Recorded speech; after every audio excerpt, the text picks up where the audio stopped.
Welcome to the 79th episode of the Meeple Society, a podcast about board games hosted by two longtime role players turned avid board gamers. My name is Katie.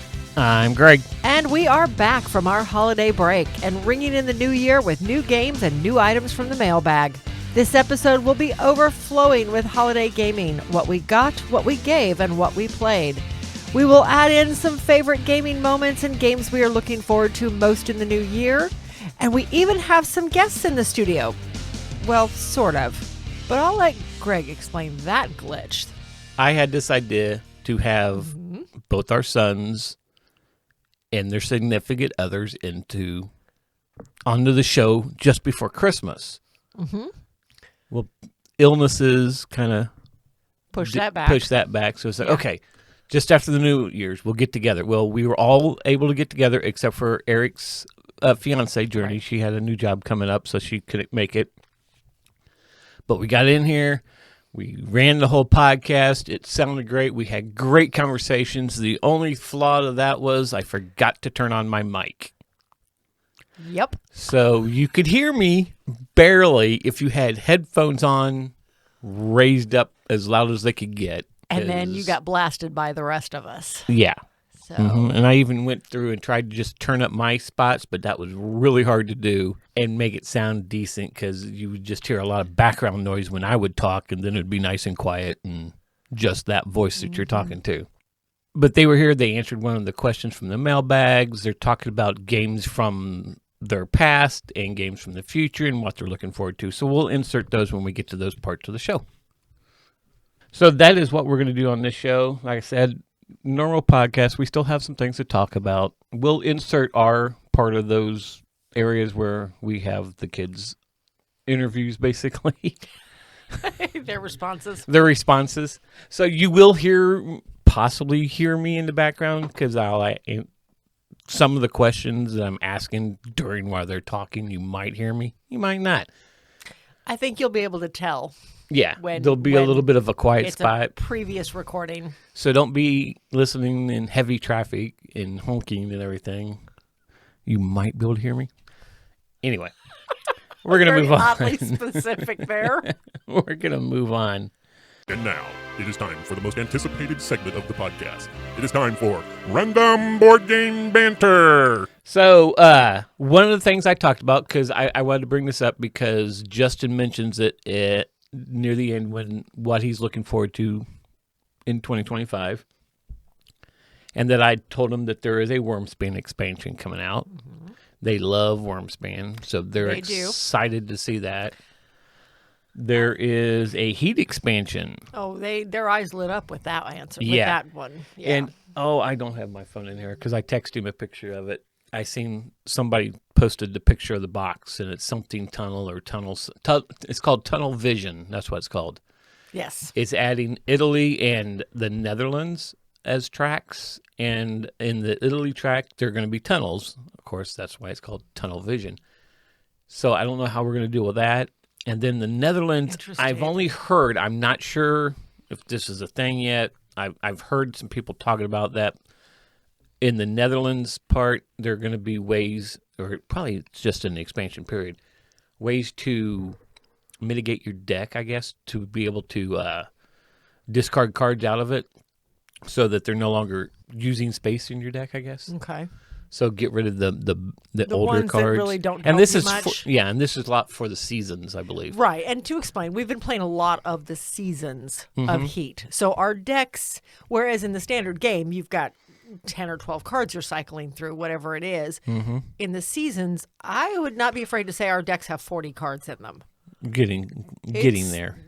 Because you're getting upgrade thick. cards. At each race, you get to pick an upgrade card. And then you also get sponsorship cards, at least one every race, sometimes more. Granted, those disappear once you use them. Yeah, those are one-time uses. But nonetheless, I feel like my deck is getting very thick, and it's hard to find the cards I want when I want it. Yeah, so this is a way to weed out your decks, I guess. And that one, I'm not sure. Don't quote me on that. It's just what I've heard. just reading Well, about it. I'm So. curious about it. I am definitely curious about it. We haven't even gotten to play with the Heavy Rain one yet because we're just now entering that. Actually, we're wrapping up season 3. Yes, I think we just wrapped up, or we have one more race. We have one more race of season 3 to go, and Then we go season right into 4 comes out of Heavy Rain. Yes, and season 5 is in Tunnel Vision. expansion. So Yes. I'm excited.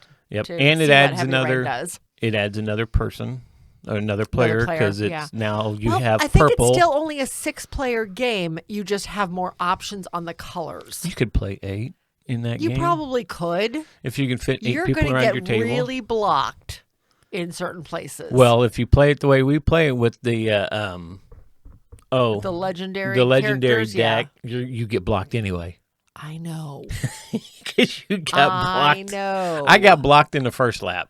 I and was got way blocked behind. and I came in last, like Yes. a whole turn behind everybody because I Yep. got blocked by one of the legendary characters. I was Yep.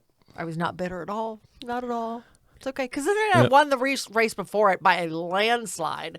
And then I lost so miserably on this race. So, oh well. Anyway, continue. Then the other thing I told him about was Azul Duel. Right. So it's a 2-player Azul. Azul already plays decent at 2 players. I think it does. So I'll be curious to see what a duel So, does. yeah, see what this one does. Yeah. And then the one I didn't have on there, but I'm adding it now, was FinSpan has been announced. Because it just was announced a couple days ago. Yeah. So, yeah. So, I'm curious, but I want to know what it does different. yeah. I know Wormspan was a little different than Wingspan. I kind of still prefer Wingspan. I like the information. I love the educational value of Wingspan.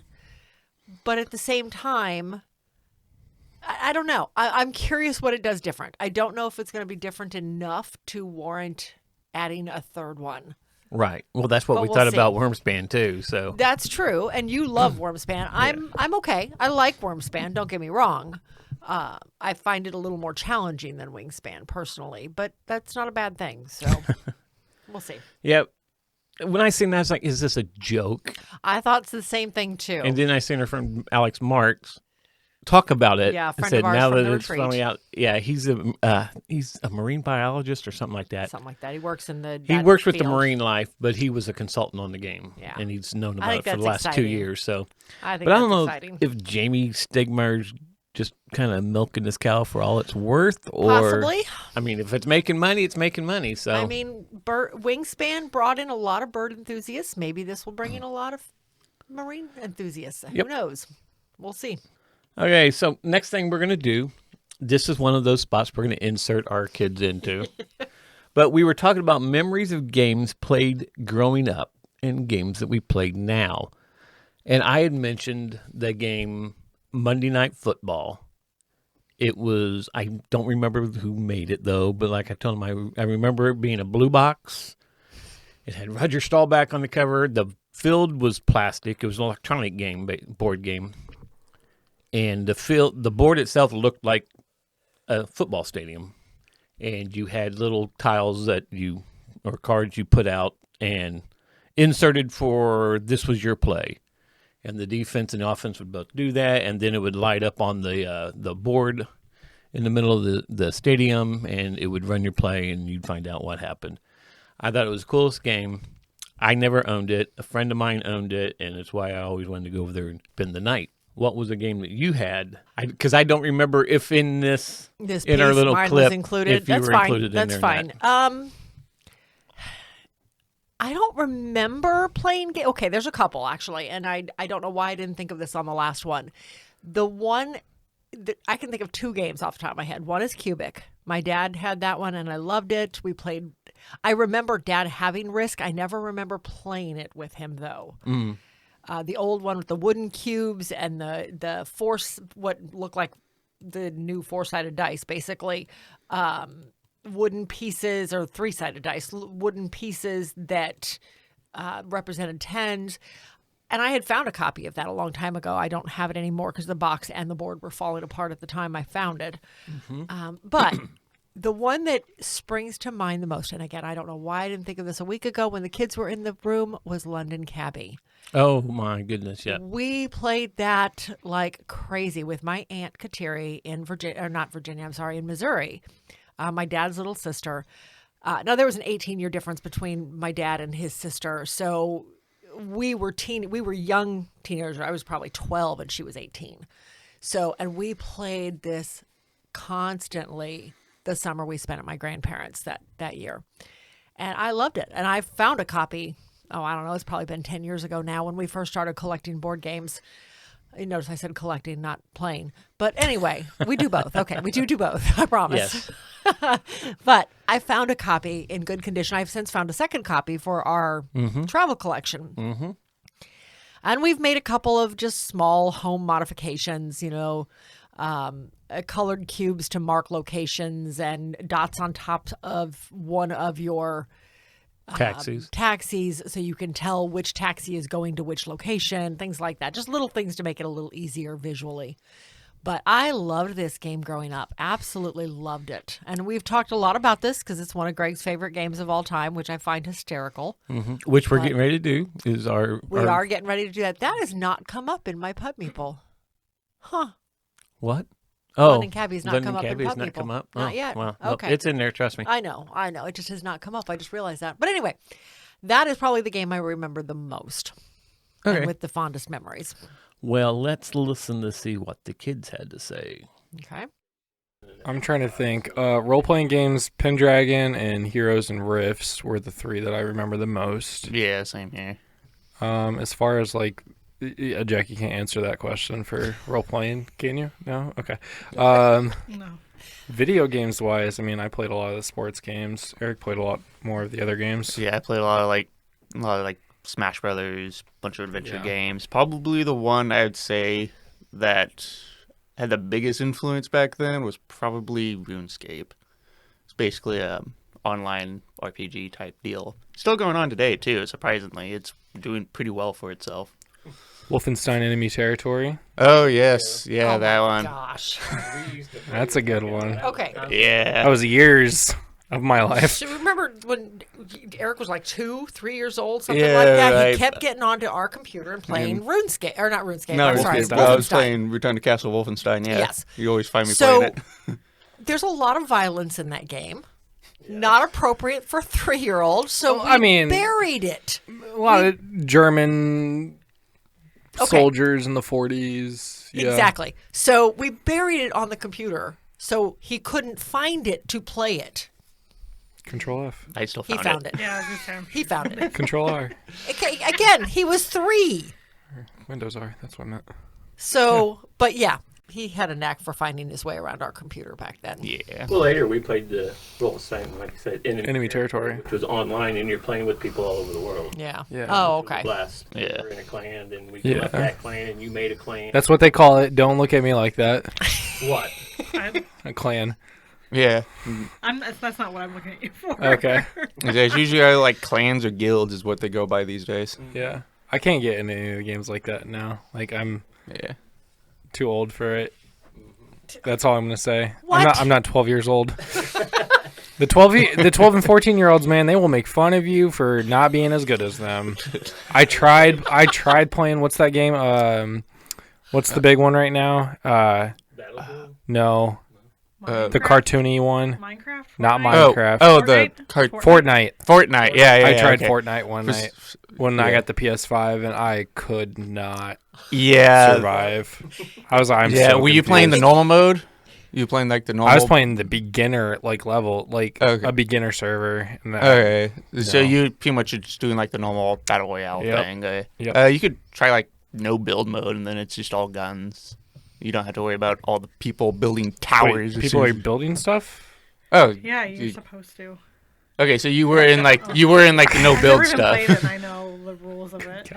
I was straight just shooting people. Okay, so yeah, Could not keep one of up. the main things of Fortnite is that you are able to build structures as you go around. So really skilled players, the moment you even shoot at them, even if you miss, Listen. suddenly they build the Taj Mahal in 5 seconds. I grew up on Madden, and anyways, Yeah. board games wise, we didn't play a ton of board games. No. Yeah, we As a mostly kid. played Milton Bradley or something like that. The Milton Bradley based games, yeah. When Like you guys were Monopoly little, and stuff. Sorry. we didn't play a lot of Monopoly. We played a lot of when you guys were kids, well, one, we had HeroScape and we had Battle Masters. Scrabble. But that was it. We did play some Scrabble. We used to play a lot of, we had Connect 4.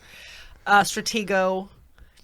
I remember that one. That space game. I remember you being happy Space to get Hop. Stratego or something. Yep, we had Space Hop and Solar Quest. We had both of those. Solar Quest being a space version of Monopoly. Wasn't Solar Hop that trivia one that Space I Hop? like Yes, constantly that you... destroyed? I Yes! destroyed everybody on. Oh my gosh, yes. So, Yes. Jesse, what'd you play? Say, my family did not play board games. Like I kind of remember playing Clue. That's like the only one. I mean, and I've talked about the trauma of the card games that I was taught as a child, and we had to stop playing eventually because it got too violent. Was it Magic? No, like actual Nerds. like nerds and 31, spoons. 31 Okay. was later, but yeah, spoons was pretty violent too. Family gathering. Okay, so Yeah, so you know- we have a spoons game. We have a giant spoons game. Like the spoons are almost like 8 inches long. Oh no, we A used foot long? our real spoons that we would Oh, eat yeah. with. Oh, So ouch. Yeah. So, but what I'm saying is, do we invite them over to play spoons when we get to the S's? I'm not sure I want Jackie's I'll be version fine of it. because I was the one that was like. I played well, spoons in middle The school. way I played it was In I high would school. just covertly grab a spoon so nobody would notice, and then because you always had to be looking to make sure there wasn't a spoon gone. That's how my cousins and I played it. At least. Yeah. Oh my! Yeah, we did played play middle board school and games. high school. Yeah. Spoons a lot. I've never played it. It's not a hard. It's four Oh, of I a figured kind, it's not or three hard, of a but- kind? Is it 4 or I 3? think it's 3. It's like 3 of a kind, but you're passing cards around, and then there's, like, if we all were playing, there would be one less than all of us, so 4 spoons, and then once you get 3 of a kind, you grab a spoon. Okay. And then the person who cannot grab a spoon before everybody else, you're out, and then it just gets smaller and smaller. Interesting. And then the last Okay. one is 1 spoon. So yeah, but yeah, we would use the actual like hard silverware tail like spoons. Yeah, it was fun. There's another game, another card game that we played in high school or middle school or whatever. God, it was like Heat or something, but I can't remember the game now. You have the 2 decks on the sides, and you have 2 cards in the middle. One starts with the king, one starts with the ace, and you have to play it in reverse and try to get your hand out. And you could only have 5 cards in your hand. Sounds like the game. Only It's like the has game, but numbers. like actual cards instead. But Interesting. yeah, Okay. that one was pretty interesting as well. So childhood for me euchre. was a lot of stuff. Oh yeah, we played a lot of euchre when you guys were Then little. you learn how to count cards at like 10 years old, and then nobody likes to play euchre with you anymore. I don't. Yeah. We haven't played Spades? euchre in forever. Not well. I always had I to knew be spades. taught I the grew. I rules. learned spades as an adult though. Yeah. I played it so That's true. infrequently. Yeah. That's true. My mom taught me backgammon as a kid. Yeah, your mom taught you backgammon, Yeah. but complains about some of the games we play that are too complicated. I'm like, Backgammon's easy. I can't even. Well, no, it's not. We've brought her games where she's like, "This is Clank is too complicated," but she liked it. She liked did. it in the end. she beat us in the Yeah, second she game. beat us in the end of it. Every game we teach her, she's She- like, "This is yeah. complicated." By the second or third game, Yeah, she's like, beating yeah, us. I'm she's like, beating it. I'm gonna stop helping you. Like, the first game I helped you. The second game I started to help you. No, I'm not helping you no, anymore. Too bad. Figure it Yeah. Yeah. That's what you'd have told us. When we were Yep. here. Yes. So, now you're adults. Has your gaming changed? I mean, are you playing a lot of different stuff? I know mine has. Yeah, Oh yeah. yeah. You're Yeah. playing more difficult video games? Well, a lot of different genres. I pretty much jump from game to game these days. That's What? the reason why there's so many games on this. We would have been here earlier, but Jackie had to play Play The my Last of Us ADHD. before we left. So And that's a board game. it is. Yeah. It is. It's an expensive board game. Yeah, well, the games are too, but well, they're not super expensive actually. They're kind of cheap now, but no, we play a lot of The Last of Us on the PlayStation now, Yeah. both 1 and 2. You play more on that. That's the only thing I play. Yeah, I Although also. we have to do that that dual game that It Takes Two. Oh with, yeah, like, It the Takes Two. divorcing Yeah, game. Sounds like a trauma. There's like a game that a friend recommended to us where it's like you play together, but it's like your parents who are divorcing and you tell your kid you're getting divorced. But then like she goes to play with some dolls and like, then you're the you dolls. become the dolls and then you have to like get out of this doll. yeah. It Takes Two. Or yeah, something It like Takes that. Two. Yeah, And I'm it's like, a couple yeah, game basically. And I'm reading this, and I'm like, I look at Justin, and I'm like, I don't know, like this seems like really dramatic. Yeah. But you it's- each have to do different things in the game, and you have to like work together, but also do your own objectives. I don't know. We've not played it yet. Yeah, Yeah. well, we gotta get our We have to second get controller. Yeah, Controller. it's from what I hear. I haven't played it myself. It's a pretty good game. That's what I've heard. It's a really good co-op game. Yeah, that's what I've heard. But I mean, worst case scenario is we can just grab a PS4 controller and plug it in. Yeah. Because it takes it. You just gotta actually plug it in instead. But that's one. But yeah, we play a lot of The Last of Us. I'll play college football and Madden. I just started the Uncharted series. Yeah, you're streaming that. Yeah, I gotta get back to streaming that because I stopped for a minute. But that's interesting. It's the same creators of The Last of Us. It's Naughty Dog, yeah. And it's so different right now because just the way the gameplay is. I'm used to The Last of Us, and I'm playing Uncharted. I'm like, what is going on? Yeah, isn't Uncharted very movie-esque in the way it plays? I would say The Last of Us is. I'm only on like Drake's Fortune, like the very first game, which came out in like the PlayStation 2 or 3. Yeah. It was remastered for the 4, but yes, I mean, there's an Uncharted movie. So I thought you played Uncharted before you took off to college. I started 4 and did not finish it. Yeah. So I'm working on that series, but all of the games are free on the PlayStation now. So one thing I really like about how Uncharted does things, that his health bar is actually sort of like a luck bar. Because if he gets shot at, you notice that the bullets just basically like graze past him. Huh. He doesn't actually get hit. As his health goes down, it's like near misses. So that was their comments. As you can see, both Justin, Jackie, and Eric are a lot of video gamers. Yes. But Jackie and Justin do play a lot of games. We even have that game night set that we go and we play either at our house or at their house. We do the Heat season. We always start with Heat, and then we venture off into something else they want to play or something we need to get played for the next video that we want more players with. Yep, because that one of those game nights we played the Powerpuff Girls. We did. Which we ended up giving it to them. We did. And I think Jackie said that was her favorite Christmas present. Mm-hmm. Well, you're welcome. It didn't cost me a dime. I do like the fact that Jackie and Justin are playing games and teaching Jackie's mom games. Yes. I love that. How she's creaming them. I'm just happy they're creaming Justin. Or she's creaming so Justin. Mean. Okay, but that is our memories of playing games growing up and what we're playing now. We never really said what we're playing now, but we're going to get into that in just a minute because we're going to be talking about new games to our collection. Yes. So these are some of the games we'll be playing. If we haven't already. And I think all of these we've actually played already. Yeah, we've played every one of these already. Yep. But let's talk about video releases first. There's been a lot that's come out since our last podcast. That's because it was 5 weeks ago.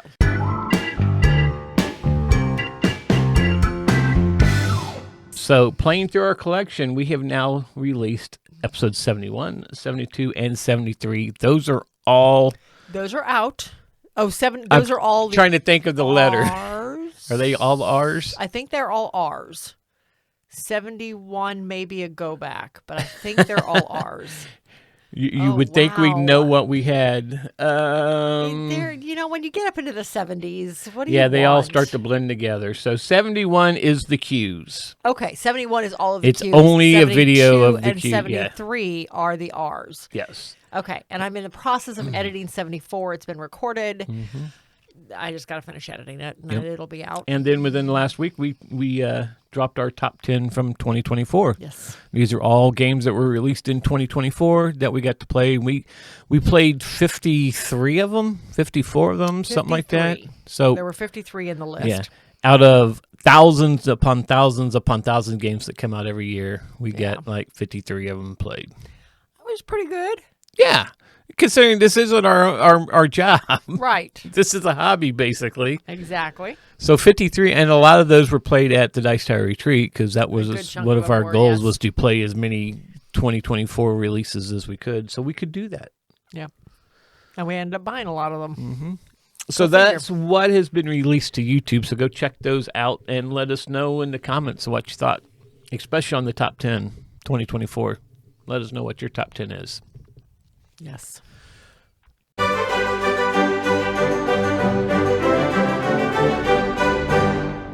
New to the collection. We have a lot new. We had Christmas in there. Yeah, we had Christmas in there. So we have a lot new to the collection. And we had a Kickstarter. Yes, one of those is a Kickstarter. Yes. So let's start off with Picablo. This is a game that I'd seen online someplace they were talking about, and I said, that's kind of cool. This is probably a game that we're going to play in the 24 at some point. It's Yeah. a 4-player game, or up to 6. I think it's actually 6 to 8. 6 to 8. Okay. 6 or 8. I don't remember. It's But this 2 is- to something. This is all about a game where you roll a die, it shows a shape, and you have to there's one white dry erase board, and everybody has a colored marker, and you draw that shape on the board. Now, what you're trying to do is you have a card with 2 words on it, and you're drawing one of them. One's an easy word to do, one's a hard word to do, and you're trying to draw what that is Using geometrical shapes. that you roll on a dice, so it's all random. So now, once you draw, somebody can try and guess. Nobody guesses. Okay, next player. That person rolls the dice. Now he has to, that player has to draw that shape. Now, whether he draws that shape connecting it with yours. And he's got 2 completely different words. Yes. Everybody has a different card. Yes. So if you have 6 players, you have 6 different things trying to be drawn on one whiteboard. Yeah.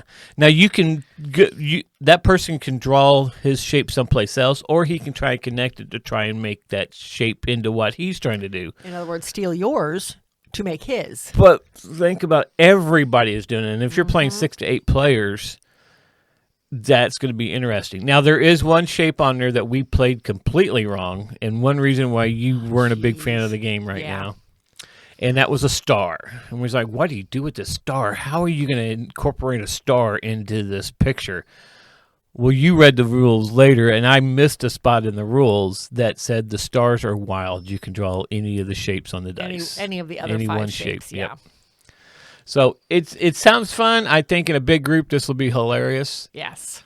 And a So- 2-player, I was not a big Yeah, fan. it's not. It should not be said on there. It should be No. that it's a It 2-player should be a game. It minimum should be at least 3-player 3. Yeah. personally, yeah.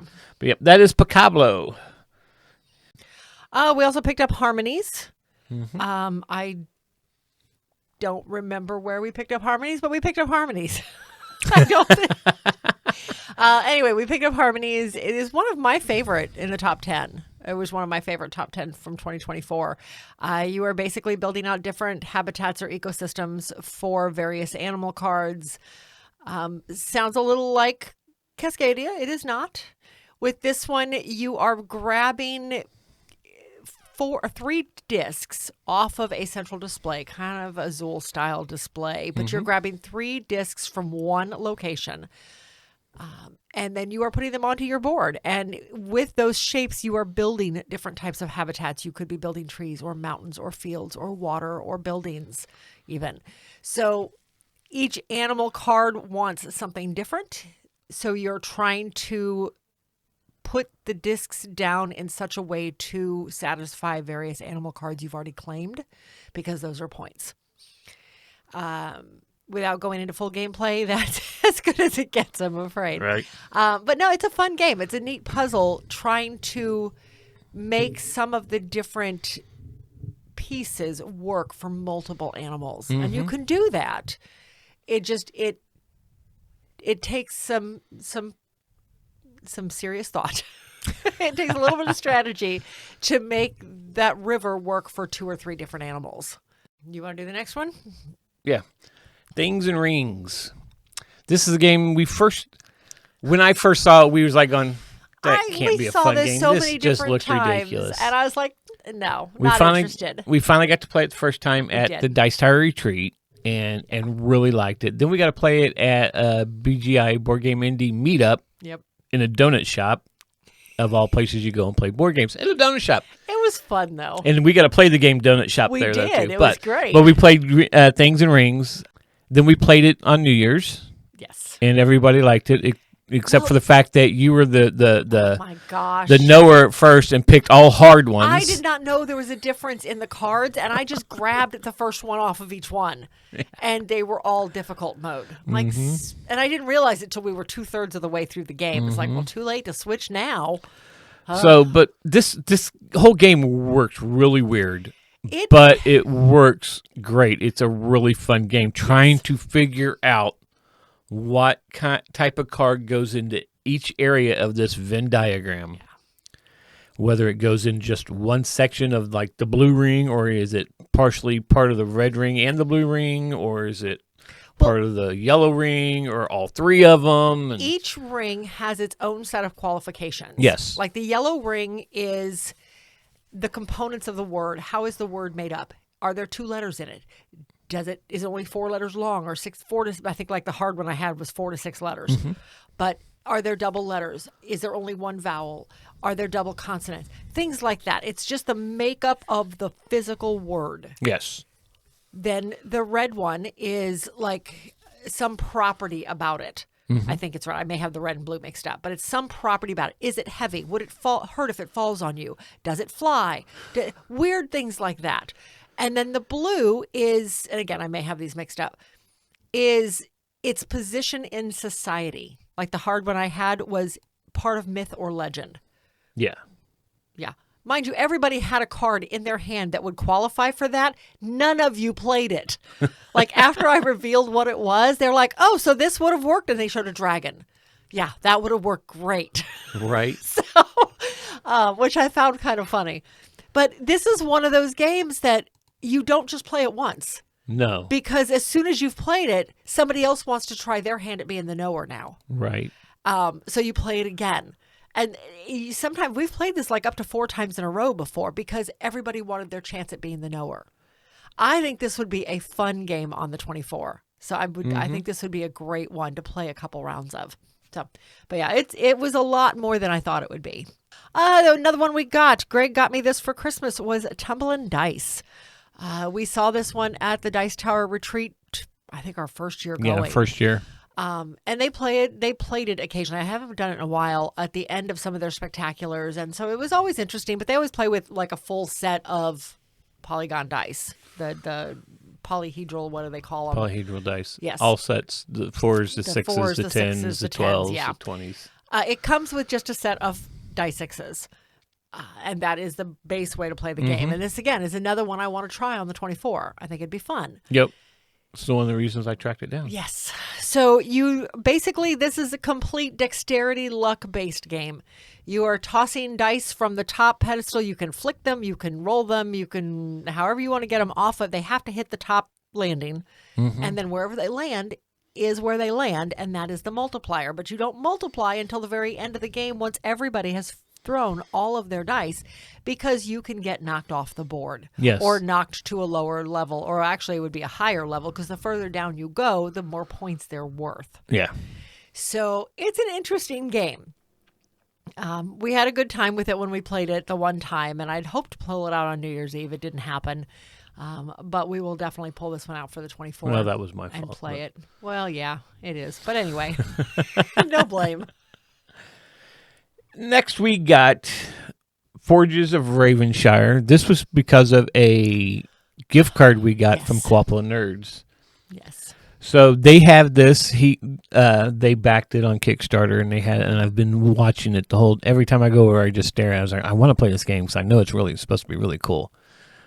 Well, they had it at Moonshot Games when we went there, where we had our gift card from, and I was like, that's the one I want. Yep. And we did, and it was good. This is really cool because this landed in both of our top 24s. It is a dice placement game where you are placing the dice in areas and doing a certain thing depending on the number of the dice you have. But it has the Raiders of the North Seas as mechanism where you're going to take a dice, not a person though, but you take a dice back and you do the power of that area you're taking from with the power of whatever the number is on the dice. And then you stick it in your forge. And then at the end of your turn, you run whatever color. There's 3 different color dice. Oh, you do it? Oh, yeah, at the end of your turn. Okay. There's 3 different color dice. And whatever color dice it is, you stick it in that forge. Then you run that forge. And you get whatever's in there. So it has this engine building mechanism down there. I had heard this game was a lot of fun. I agree. This is a great game. I'm feeling so far with doing our top 100 so far going through, this is climbing pretty close to the top here. It's a good one. Because this was a lot of fun. This is another one I would not mind doing a playthrough of. Yes.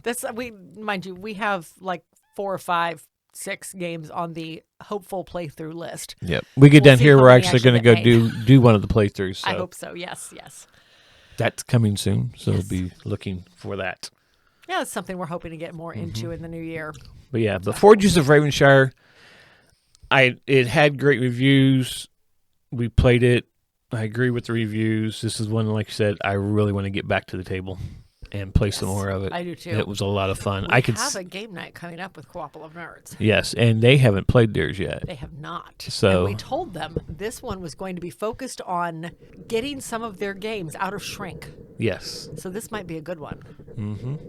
I already told them we're playing, what is it, Castles of Mad King Ludwig? Yeah, because he got it as a joke for Christmas. I'm like, oh no, we're playing that. Yeah, we like that game. So...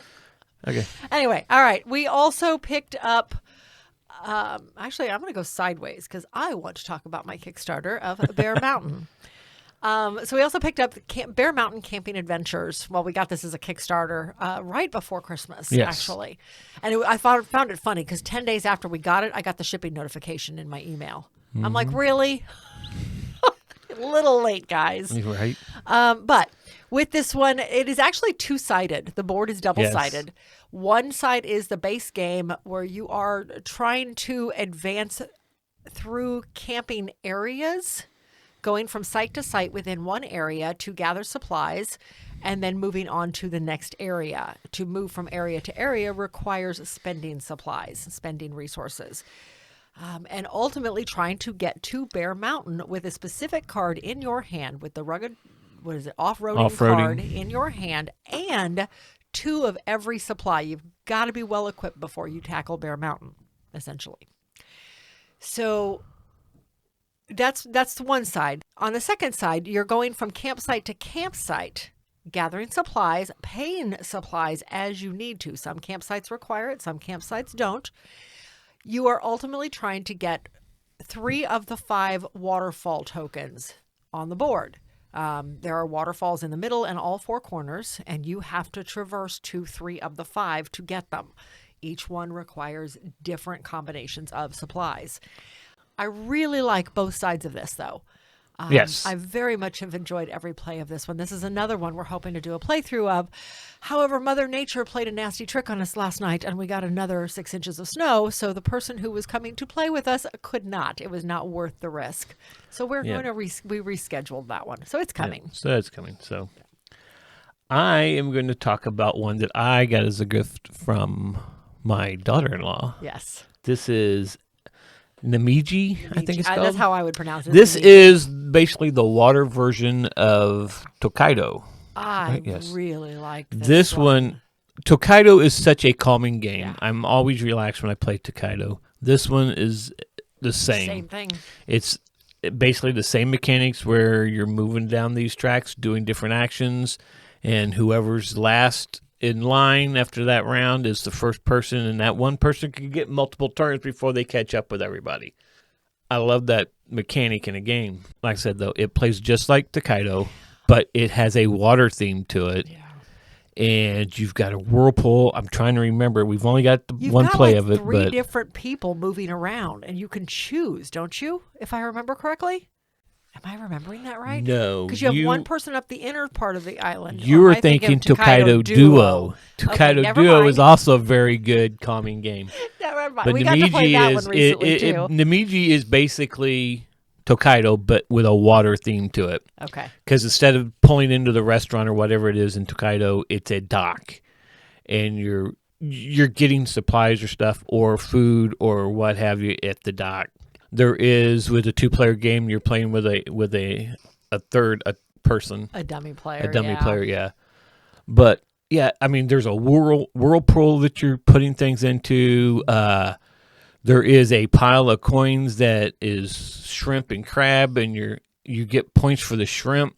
Mm-hmm. You get a point for a crab, but if you get your second crab, you lose everything you were trying to pull that turn. Net, so it's a kind of that pressure luck kind of thing, yeah. But it's just so cool. This is one that when I seen it come out, I really wanted this, and we just could not find it. Well, she found it, got it for me. We've got this played. We're going to play it again soon, hopefully. Yes. And like we alluded to, we also got to play Tokaido Duo, and I think that was confusing the two. And that one is a lot of fun also. I very much enjoyed that one too. We picked that one up months ago and just never took it out of shrink. Yep. Anyway, the last one we picked up was In the Footsteps of Marie Curie. This one we picked up mostly because we have really enjoyed our plays of In the Footsteps of Darwin. And this one seemed very similar. It plays very different. Yes. But I still really enjoy it. You're basically, oh gosh, we've only got the one play of it. It's got a timer on the game.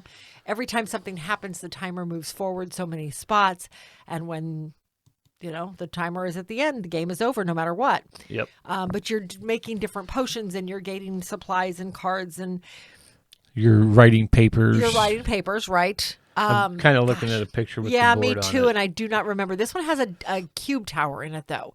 Yes. And the cube depicts not so much your actions, but the strength of your actions. Is it? It's also for.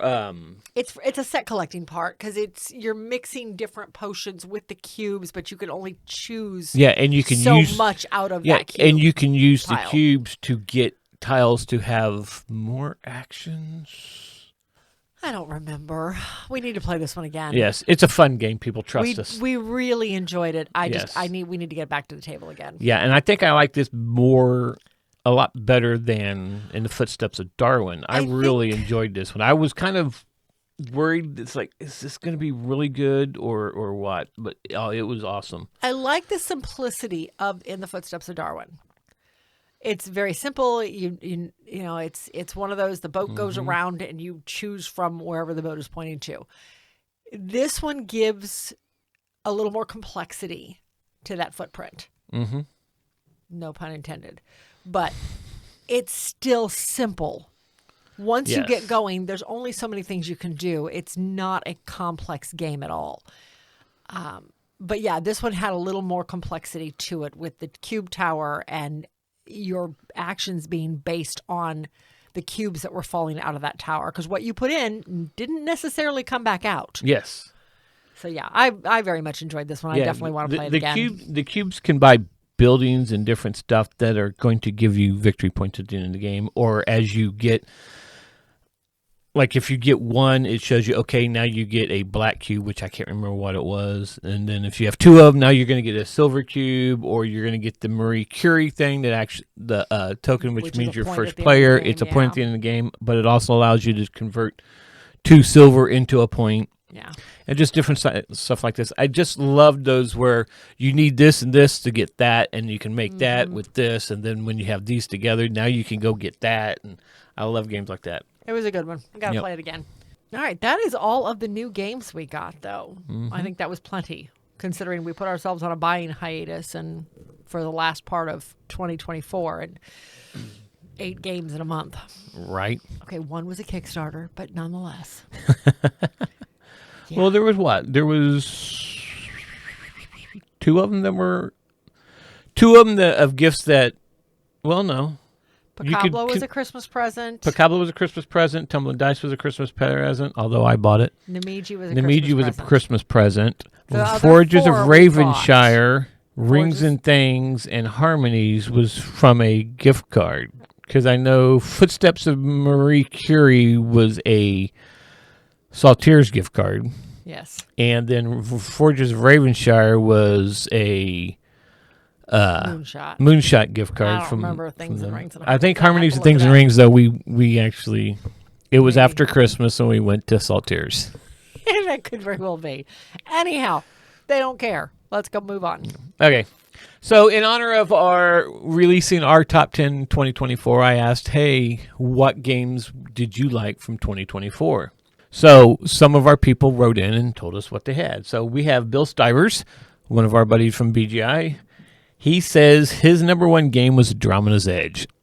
It does not surprise me one bit by looking at his posts. Yeah, looking at his posts, he's constantly posting. The second one was River of Gold. Third one was Castles of Burgundy.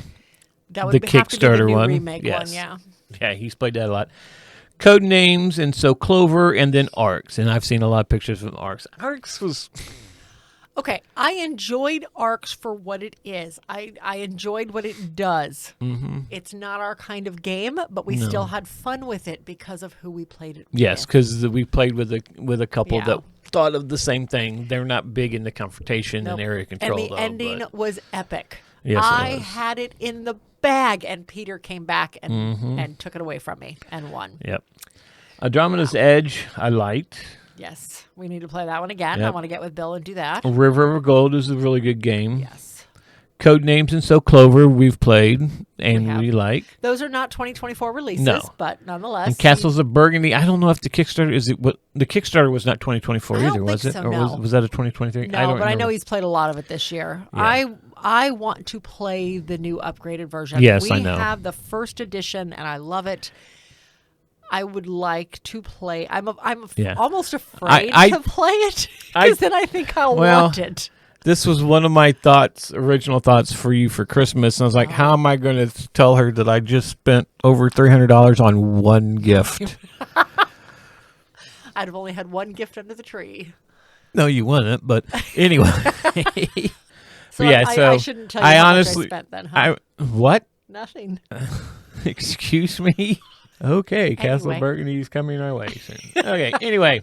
So Corey Hutchinson, another person from the BGI group, we've actually bought some games from him. He has played Treminus, That's a good one. Inventions, Love another great game. Rock Hard, an awesome game. Good. Skyrise, I Nope. really like. And Sand.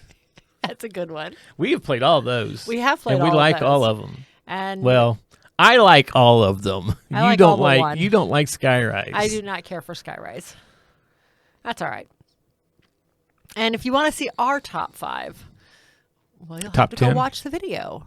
Our top 10. Well, they gave 5. I know they gave 5, but we did a 10. We did do a 10. Actually, we technically did a 15. Yes, we but, did.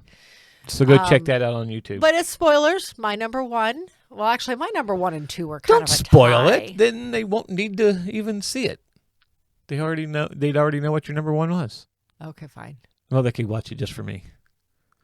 Just fast forward through all My your number parts. 1 and 2 was a tie between Bear Mountain and Reef Project. Way to go! Spoilers. No, they're not going. Greg's number 1 was Hey, would listed you already quiet? here, but I'm not going to tell you what it was. But it is Yes. on the list of all the games we just talked about.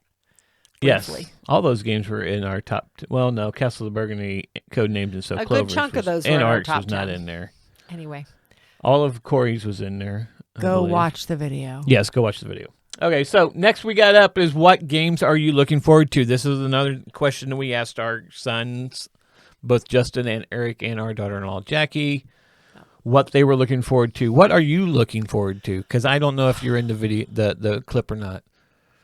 I have no idea because Okay. I don't know that I'm really looking forward to. I mean, I Well- don't pay attention to what's really coming out, other than the fact we've got some Kickstarters coming. Okay, well let's listen to the clip first, Okay, listen to the and clip then first. go from there. Sounds then like you a can plan. may spark something. Okay. Here we go. And don't forget, the quiet parts is me actually asking a question. If you turn up your volume really loud, you might be able to hear me. So here we go. Yeah, Okay. the one I'm looking forward to the most this year, out of all the ones I have, is Monster Hunter Wilds. It's the new installment of the Monster Hunter series. Basically, I've shown you guys the board game version, right? It has like the really big miniatures and stuff. Oh, yeah. Yeah. They're releasing their next installment next month, and it's going to be like a much larger scale than any of the previous games. And it's basically, you're a hunter, you go out, you hunt monsters. That's the premise of the game. And these monsters are often like 10, 20 times your size. Some of them are like world-ending monsters and stuff. And you're a guy with a really big weapon, and you go out and kill them. That's the whole premise of the game, but it's really fun. I remembered a couple others. The first one being the new Borderlands game. Borderlands 4 is supposed to be coming out this year, I believe. It's basically a very comical looter shooter it doesn't pull punches on the comedy. It's got very, very dark yet lighthearted comedy. It's sort of like Deadpool comedy in a way, minus the fourth wall breaks. But yeah, it is very violent, but it's the whole premise of the game is guns. There are so many guns with a bunch of wacky effects, and you're just this ragtag team of like bounty hunters basically, and you go off and accidentally save the world. You're victims of circumstance, yet you're also great heroes. It's really weird, but it's really fun. It's a hack and slash. Sort of. It's the gun version of a hack and slash because everything's gun based. So is it first person or? Yeah, it's first person.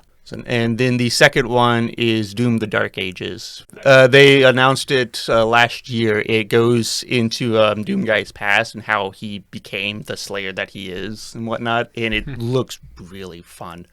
One of the guns that you're getting is literally you put a skull into it and it grinds it up and shoots the shards. It is a skull gun. The ammo's kind of hard to come by, but okay. That's fine. You can get ammo by chainsawing enemies in half. Oh, that sounds fun. Well, it sounds like there's a Heat expansion and a Wormspan expansion I'll coming be out. shocked if he doesn't say Wormspan. I don't pay attention to like what's coming out in terms of like board games and stuff. I mean, we go to Gen Con and then we both usually find a game there that we really want and then buy it. Whether we play it right away or not is a different story. Talking about Dungeon Cart. Exactly, Dungeon Cart. We've had for 6 months now and we've opened it. I've opened it, yeah, exactly, and that's the only time I've opened it. Other than that, this game, I mean, this isn't coming out in 2025, but I'm looking forward to it when it finally comes out. Is The Last of Us 3. It's confirmed. It just took forever to make The Last of Us 2, so... You were just going to say that, didn't you? No, because it's No. probably not going to come out until 28. Yeah, it's going to be a while. Like, it's They not they coming they out put this so year. much detail into the game itself and the storyline that like it takes a while.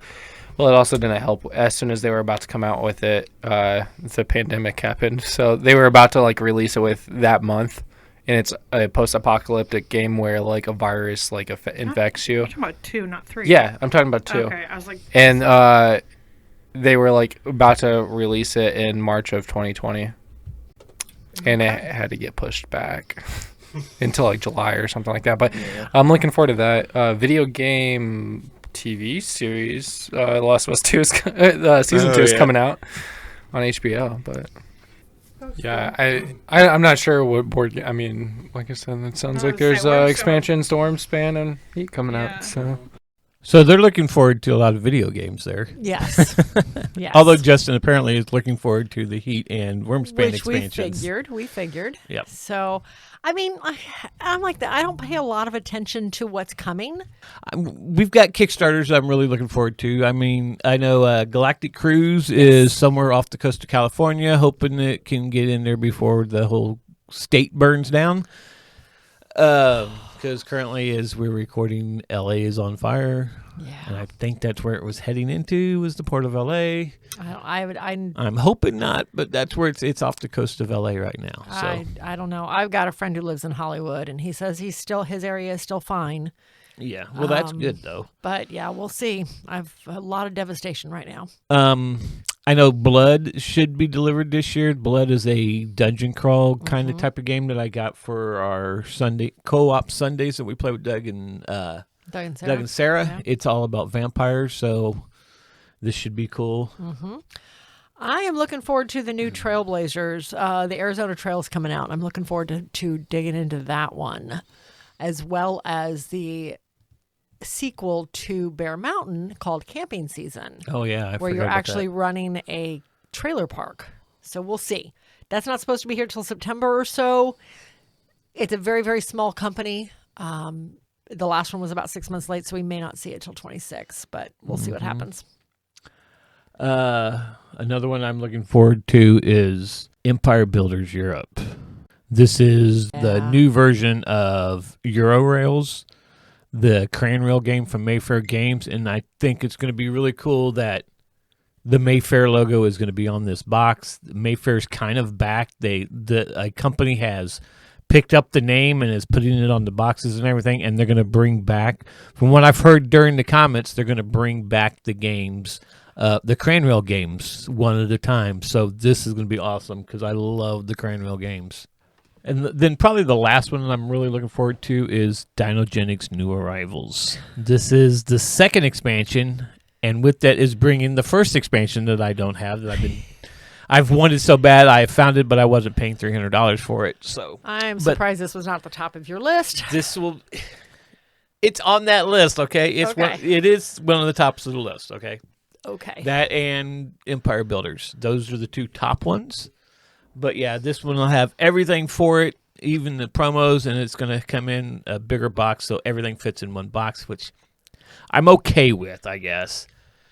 It's just all these boxes that are just coming in that are huge, that they're making boxes to fit everything in, which is fine.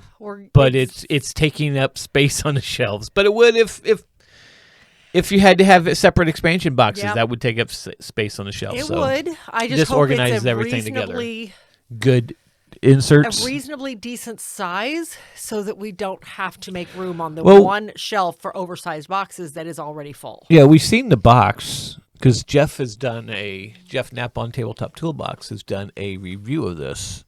Okay. And I think with the way it looked kind of like the size of I'm drawing a blank of the game now. It's bigger. I think it's bigger than But it'll fit in a cube. Terraforming Mars. Oh, I don't know then. I think it's more like, I can't remember the game now. It doesn't matter. If it'll But fit in a anyway. cube, I'll be happy. Yeah, I think it fits in a cube. So that we don't have to put it onto the oversized shelf, which is full. Yes, which is full, which we'd have to get rid of some games up there. No. Okay.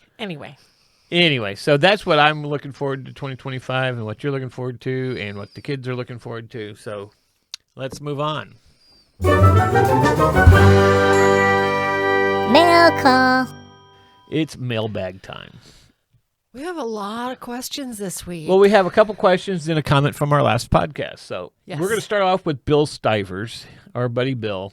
He asked a question back before Christmas, and we were going to put it on that show. And, of course, as we said, that one fell through. And then we actually answered it on the next one, the one that was going to come out right after New Year's, though we had technical problems. But we do have the recordings and the responses from Justin, Jackie, and Eric. So we will listen to those first, and then we will comment. But let's listen to the question first. How does a gaming couple keep the gaming fresh on the table? Which of you is considered the purchaser, and who is the seller of games? Do you ever game without the other?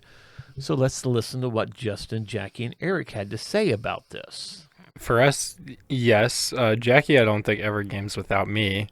Yeah. But I do without her because when she goes home for a weekend, I come here for free food and board games. So, because I don't have to cook anymore. So, I can't think of a time where I've ever actively. yeah, I've gamed a lot without you. Yeah. Because there's a lot of games that I like to play that you don't. Yeah, that's. So true. those are the times I get to play those games. Yeah. As far as purchaser, mainly one person buys, one person what does that mean? Purchaser and seller of games. Like What who is that? primarily which one of you purchases the most games, and if you're getting rid of stuff, who We only spearheads buy- that? We go to the games game together. store. So we don't Okay. buy We them hardly online. ever- We just go to the game store and should we get this? Yep, okay. Sometimes, yeah. And then we don't sell our games. I have a whole shelf of things that we need to get rid of and sell. And we Although just this year we're gonna haven't. take a page out of your guys' book and we're putting post-its on We all are. of our games, and then we're gonna take them off when we play, and then we're We gonna are. see what at the end of the year still has. What Yeah. doesn't And get what played. doesn't get played? I It mean, we doesn't still get have played, we shrink can wrapped sell it. games that we got 3 or 4 years Yeah. ago. So it's Well, We've never we won't. played. We started that series on That's why we started the Yeah. series. Yeah. getting rid of games we don't play. and whatever Yeah. we don't play, it's gonna go to the live stream and it's gonna get raffled. Yeah. Okay, Eric, you're more of the video game person on Yeah. Do you guys play against each other or in? Usually when we play together, it's usually co-ops. So, yeah, we don't do as much since she doesn't have a computer of their own. So, You guys use the same computer, which makes it a little more difficult. Yeah. more like Once Switch they- and stuff. yeah. Once they get a computer of their own, we'll probably play a lot more co-op stuff. But it's usually just me. So I'm guessing you're the one that buys all the games. Yes.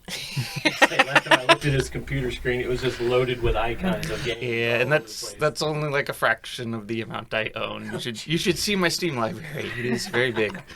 Wow. Now we know where all of this money goes. You just now figured that out? I've known this for probably 10 years now. At least maybe 20% of them are free to play, so I don't spend any money on them. What? Mm-hmm. And I just Yeah. I mean, we go to Hitherto to buy most of our games. And I'm Like hey, you want to go get coffee? And I'm like, do you want to get coffee, in in our kitchen, at Dunkin', or do you want to go all the way to Hitherto?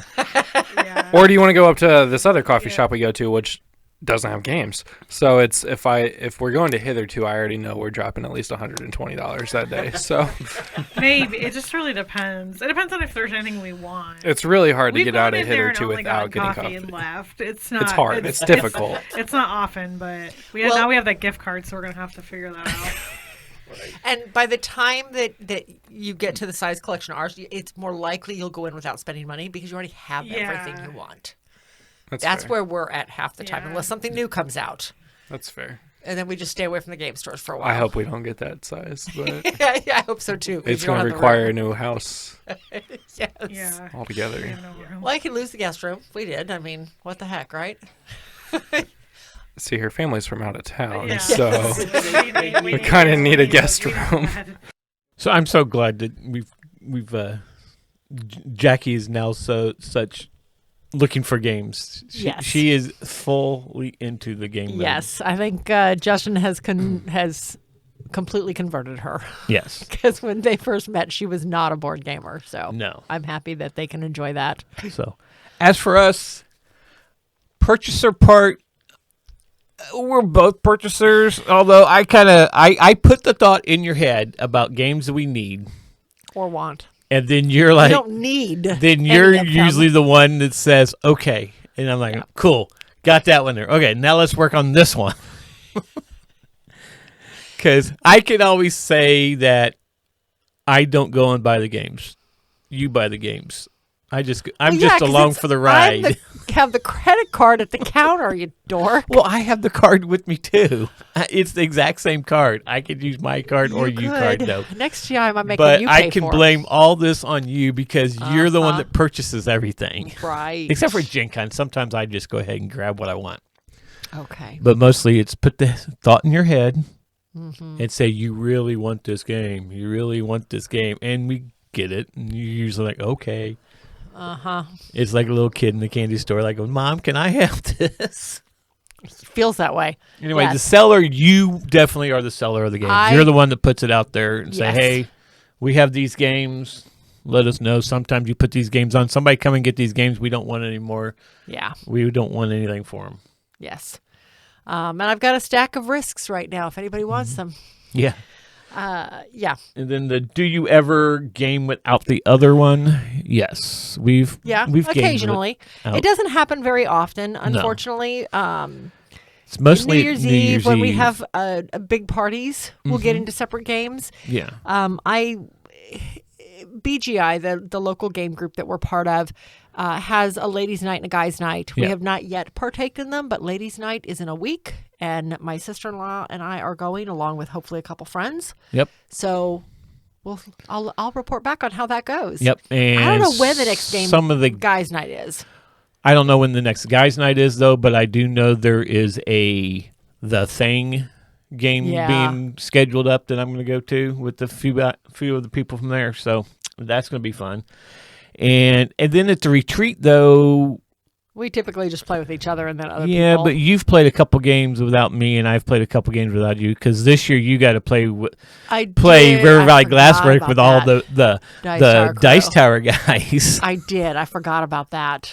It was like me and Jeff and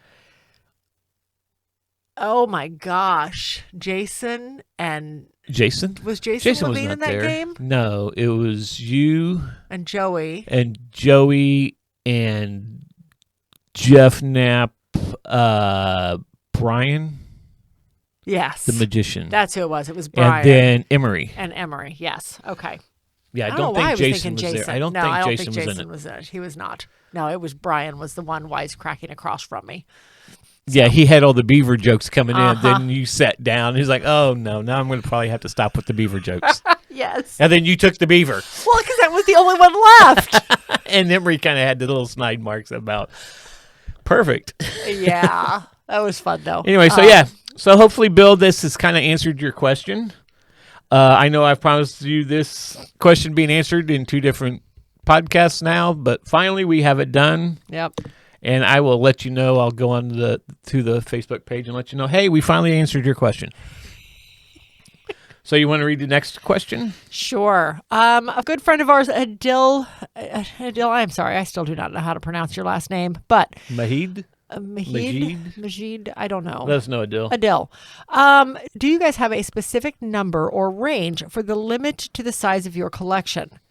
How do you determine that number, and has it changed over the years? For example, myself, I like to be under 200 because if I average 2 games a week, I'd still be able to play my whole collection annually. Hasn't happened yet, but one can dream. I think it's cute that he thinks we have a number. I know. No, our number is fill the shelves. Yeah, when the shelves are full, we have to. And we buy more games. We have to weed games out. Yes. That's the reason why we're doing this whole series of playing through our collection, because we're weeding it down. It just doesn't help that we weed it down, get open shelves, and then we feel the need. We have to fill those holes back in. But we still have a few spots. We have still some around actual that holes right now because, and again, you opened a whole nother shelf area. I did. If you've ever watched the tour I did of our game room, we had one section where we had all of our RPG books at. Not all of them, but most of them. We had most of our RPG books at. All the ones we used on a regular basis back in the day. Well, we haven't RPG'd, I'm afraid to say, not since 2020. 4 years, And we haven't hosted anything at our house since we built that game room. Role-playing wise, since we built the game room. Yeah. So I moved all of those books out back into the library where they started. Mm-hmm. I mean, because that's why we built the library, which is a whole other matter. You're never going to get a tour of that because right now it is used as storage in addition to the library. So it's a mess. Anyway, but that opened up 6 good-sized shelves that are only about half full. And we moved a lot of our series, the Pandemics, the Catans, things like that, to it. Yeah. Things that when we want to play a Pandemic game, I know where they're at. I don't have to see it to know I want to play it. I was going to move the Ticket to Rides over there, but they're about an inch too big for the shelf. They stick out, and I don't like that because I'm afraid they'll get damaged. So I don't know what I'm going to do yet with the other 3 shelves, but I'm sure they will find games to take residence. Right. But yeah, so our number is basically when the shelves are full, which right now sits at about 600, which is and the bad thing is way more than we can play when in a we year. call from that collection. It goes about over 80% of the chance it goes into the other collection, and then we have to call it from over there or call games from out of there to get that one down. So it's kind of a rotating wheel. Merry-go-round. It comes in the house and goes back to the game room. And then those games that come off those shelves to make room for the games we just brought in goes to the room where all the travel collection games are at. And then they actually are sold or taken to Goodwill. Yeah. It's a merry-go-round. You're right. Okay. Our last piece, we're going to end this with a comment that we received on one of our more recent videos. Episode 78. Episode 78, which was just the last one, but it feels like it was forever ago. It was. All right. So the question that was posed during the episode is, how do you pick a game to play from your collection or from a convention or store library? We did get one response from James Brazil. I hope I'm pronouncing your last name right, James. But his response, I mostly play solo, so that impacts if I will buy or play it a little bit. Next, I must know who I will play it with. So, family, parties, friends, or meetup game nights. I could see where that would have an impact. Yeah. Yeah. All right. When I see or hear about a game, I add it to my look into list. And read or watch videos. Only later will I decide if it goes on my must-buy list. That's what I do a lot of times with Kickstarters. You do, yeah. So to play, often it is a matter of learning before an event or whatever I have the energy for. Theme will impact my choice as well. I usually get stuck on a series for a while. Final Girl or Legendary have Marvel, Buffy, and James Bond. Low spoons equal a gentle rain or snowfall over mountains. So, James, you may have to explain that one a little further. I'm not sure what you mean by low spoons. Yeah. But we do have Marvel and Buffy. We haven't played James Bond. We don't have it. But we've played Marvel and Buffy. Well, Marvel's one of my favorites. Yeah. And we've played and Buffy. I'm not sure if... Quapla Nerd seems to get a lot of the legendary stuff, so I don't know if they'll have it or not. I don't know. See. So this is going to do it for episode 79. If you like this episode or any of our content and haven't subscribed to the podcast, please do so by going to iTunes, Apple Podcasts, Spotify, or wherever you get your podcast. And while you're there, give us a rating and comments. This is how others find the show. But in the meantime, if you want to follow us on social media, just to keep up with us and see what we're doing, just follow the links in the show notes. There you'll find links to Facebook, Instagram, X, TikTok, YouTube, Threads, Discord, Blue Sky, and our merch shop. Or you can contact us directly at meeplesociety@mail.com. Thanks for listening, and we'll see you at the next one.